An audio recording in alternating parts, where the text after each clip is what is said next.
दोस्तों यूपीआई ने पिछले कुछ सालों में देश को ही नहीं बल्कि खुद को भी काफी बदला है। पहले इसमें ऑटो पे जैसा सिस्टम नहीं था और ना ही इसे किसी सर्विस की सब्सक्रिप्शन के लिए यूज किया जा सकता था, लेकिन आज ये काफी बदल गया है और अब तो आप यूपीआई की मदद से क्रेडिट कार्ड भी यूज कर सकते हैं। जी हाँ, ये क्रेडिट कार्ड का नया एड ऑन कैसे यूपीआई को एक ग्लोबल पावर बनाने में हेल्प करेगा और इंडियन मार्केट्स के लिए कदम कैसा है, आइए जानने की कोशिश करते हैं आज के इस वीडियो में। तो अंत तक बने रहिएगा हमारे साथ। लेकिन वीडियो शुरू होने से पहले अगर आप चैनल पर नए हैं या आपने अभी तक चैनल को सब्सक्राइब नहीं किया है तो चैनल को सब्सक्राइब करना और बेल आइकॉन दबाना बिल्कुल ना भूलें। जून 2022 में ही दोस्तों आरबीआई ने ऐलान कर दिया था कि अब वो लोगों को उनके क्रेडिट कार्ड्स को उनकी यूपीआई आईडी से कनेक्ट करने का ऑप्शन देंगे, जिसके बाद से एनपीसीआई ने इस पर काम करना शुरू कर दिया था और अब ये कुछ सिलेक्टेड बैंक्स के साथ अवेलेबल है। अब ये फीचर काफी आसान है और अगर आपने यूपीआई को क्रेडिट कार्ड से लिंक किया हुआ है तो जैसे ही आप पेमेंट करते हुए आपके पास बैंक्स और वॉलेट का ऑप्शन आता है, उसी तरह से क्रेडिट कार्ड का ऑप्शन भी आया करेगा। लेकिन इसके कुछ टर्म्स एंड कंडीशंस हैं जिनके बारे में जानना भी उतना ही जरूरी है।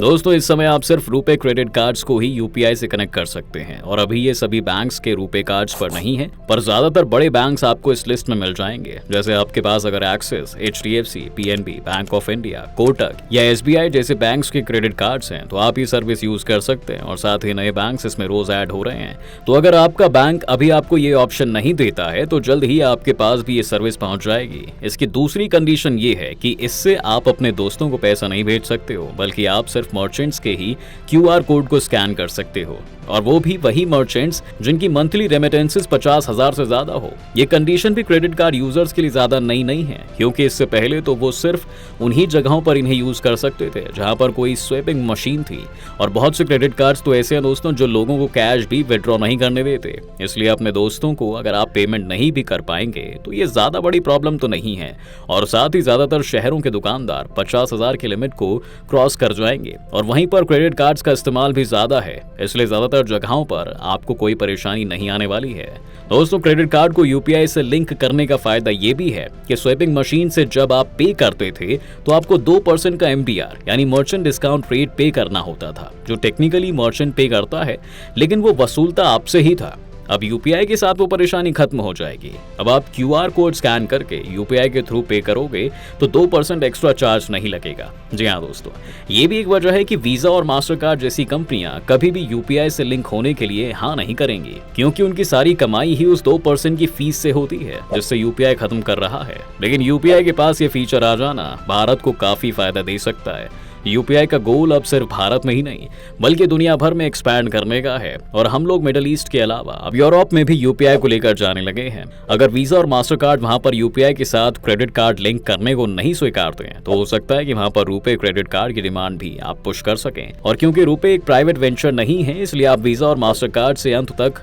फाइट कर सकते हैं और आप जीत भी जाएंगे, क्योंकि आपके पास एक सुपीरियर आइडिया है। जी हाँ दोस्तों, और इसका एक्सपेंशन रुपे और यूपीआई दोनों को एक साथ वेस्टर्न वर्ल्ड की तरफ पुश कर सकता है। यही वजह है कि भारत के अंदर भी वीजा और मास्टर कार्ड बहुत समय से सरकार को अपनी नाराजगी दर्ज करवा रहे हैं। भारत पर इसके प्रभाव की बात की जाए तो जहां इसने अब हमारे फाइनेंशियल सिस्टम को और भी ज्यादा लिंक कर दिया है, तो वहीं अब इसने खर्च करने को भी काफी आसान बना दिया है, क्योंकि अब क्रेडिट कार्ड से पेमेंट्स करना इतना आसान हो जाएगा तो ये मुमकिन है कि अब लोगों के पास अगर पैसा नहीं भी होगा तो वो छोटी मोटी चीजों के लिए क्रेडिट कार्ड यूज करने लगेंगे, जिससे उनका खर्च बढ़ जाएगा और लोग एक डेब्ट ट्रैप में फंस भी सकते हैं। जी हाँ दोस्तों, इसके लिए आप अमेरिका को देख सकते हो जो बहुत पहले से क्रेडिट कार्ड का इस्तेमाल कर रहा है और वहां पर क्रेडिट कार्ड का इस्तेमाल भारत से भी ज्यादा आम है और इसी वजह से वहां पर लोग बहुत ज्यादा कर्ज में चले जाते हैं और बहुत से लोगों को तो अपने बिल ना भर पाने के कारण बैंकरप्सी डिक्लेयर करनी पड़ती है। भारत जिस तरह से अपनी उपभोक्तावादी टेंडेंसीज को बढ़ा रहा है, वहां पर क्रेडिट कार्ड्स और यूपीआई का संगम एक दो धारी तलवार की तरह हमारे लिए काम करेगा।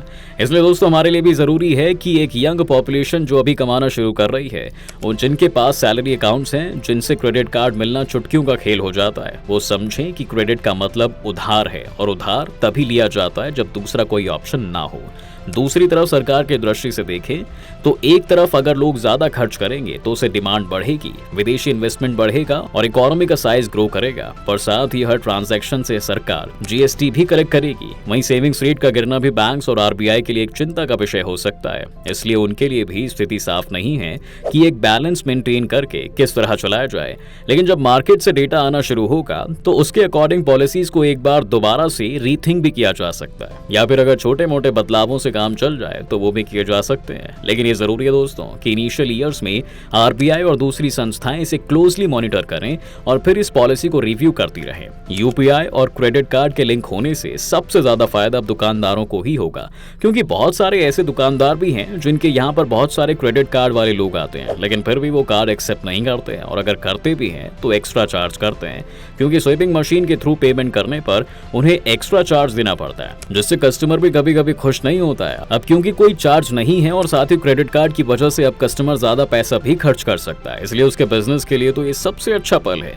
लेकिन वहीं स्वीपिंग मशीन्स बेचने वाली कंपनीज जो इनसे काफी पैसा बना रही हैं और इतने सालों तक जिन्होंने खुद को इस बिजनेस के सहारे सस्टेन कर रखा है, अब लगता है कि उनके दिन धीरे धीरे जा रहे हैं और आने वाले कुछ ही सालों में आप देखेंगे कि या तो इस इंडस्ट्री का ये दो प्लेयर्स ही रह जाएंगे या फिर फैक्स मशीन की तरह स्वाइप मशीन्स भी हमेशा के लिए गायब हो जाएंगी। अब रुपे क्रेडिट कार्ड की भी बात हमने शुरुआत में की, लेकिन ये भी इस प्रोजेक्ट का एक बड़ा पार्ट है, क्योंकि भारत के कार्ड स्पेस में पहले 90% शेयर दो कंपनीज का था, वीजा और मास्टर कार्ड। लेकिन भारत सरकार यहाँ पर अपना एक प्लेयर इंट्रोड्यूस करना चाहती थी। इसके लिए पहले उन्होंने डेबिट कार्ड्स की शुरुआत की और साथ ही इसके लिए 2600 करोड़ रुपए भी सैंक्शन कर दिए ताकि इसे प्रमोट किया जा सके। इसके बाद 2017 में सरकार ने रुपे क्रेडिट कार्ड्स को भी मार्केट में उतार दिया था। 2017 में रुपे की एंट्री पर 90% मार्केट वीजा और मास्टर कार्ड द्वारा डोमिनेटेड था, लेकिन आज रुपे तीसरे नंबर पर आ गया दोस्तों, और उसके पास भी 20% का मार्केट शेयर, और यूपीआई के एडिशन के बाद भारत में तो इसका मार्केट शेयर अब बहुत तेजी से ग्रो करेगा और हर एक आदमी जो क्रेडिट कार्ड इस्तेमाल करता है वो अब एक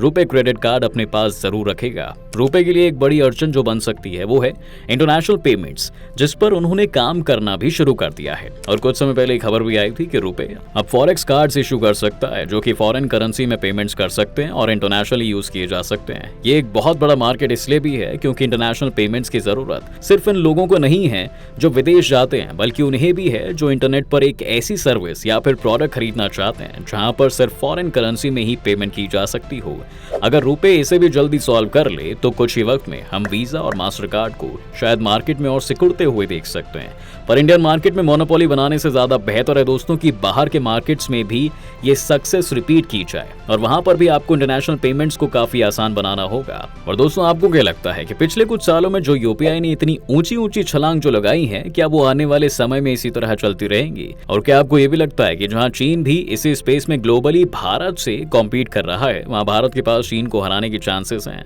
आपकी क्या राय है हमें हमारे कमेंट सेक्शन में लिखकर जरूर बताइए, और उम्मीद करता हूं कि आपको आज के इस वीडियो में काफी कुछ नया मिला होगा। अगर आपको ये वीडियो पसंद आया है तो वीडियो को लाइक करें, और अगर आप इस चैनल पर नए हैं तो जाने से पहले चैनल को सब्सक्राइब करना भी ना भूलें।